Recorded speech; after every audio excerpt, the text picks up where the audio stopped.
Senior কল্যাণ পরিষদ নরসিংদী জেলার সম্মানিত সভাপতি আবিদার আব্দুল আজিজ।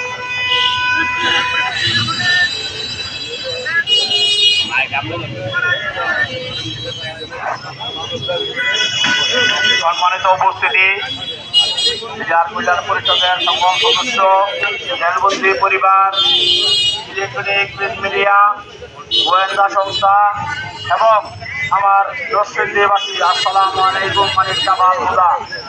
আমার পূর্ববর্তী আমার ভাইয়েরা সব কিছু বলে দিয়েছেন। আমি শুধু একটি কথা বলে আজকে মানববন্ধনের শেষ করব।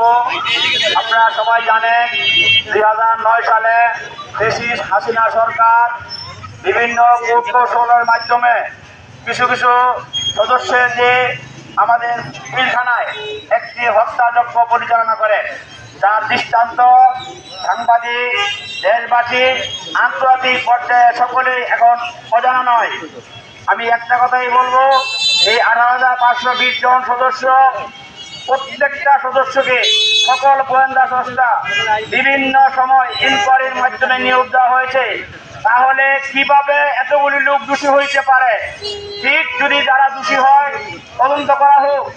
এবং বর্তমানে আপনারা জানেন বাংলাদেশে 3টি স্বাধীন কমিশন আছে।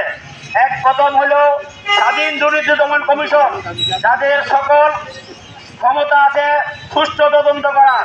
দ্বিতীয় আছে গুম খুন কমিশন। তৃতীয় বর্তমান অন্তর্বর্তী সরকার যে কমিশন গঠন করেছেন, এটার নাম দিয়েছেন স্বাধীন মিডিয়া তদন্ত কমিশন। অত্যন্ত দুঃখের সাথে আপনাদের মাধ্যমে দেশবাসী তথা বিশ্ববাসীকে জানাতে চাই, আমাদের এই কমিশন কোনো অবস্থায় স্বাধীন করা হয় নাই। আপনারা জেনে থাকবেন, এটা 2 অনুচ্ছেদে উহাতে বলা আছে, ইতিপূর্বে যেসব বিচার বিশ্লেষণ করা হয়েছে তা অক্ষুণ্ণ রাখা হয়েছে। তাহলে কিভাবে এইটা স্বাধীন হলো?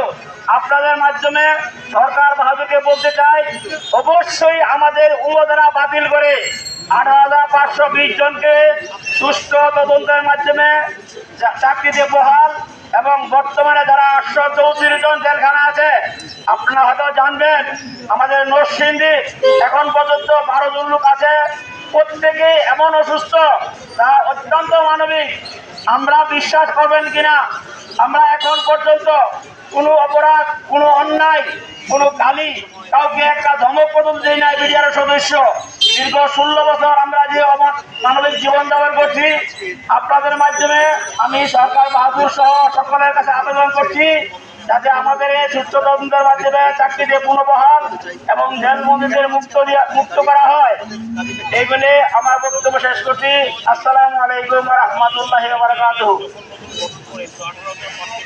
সবাই একটু থাকেন।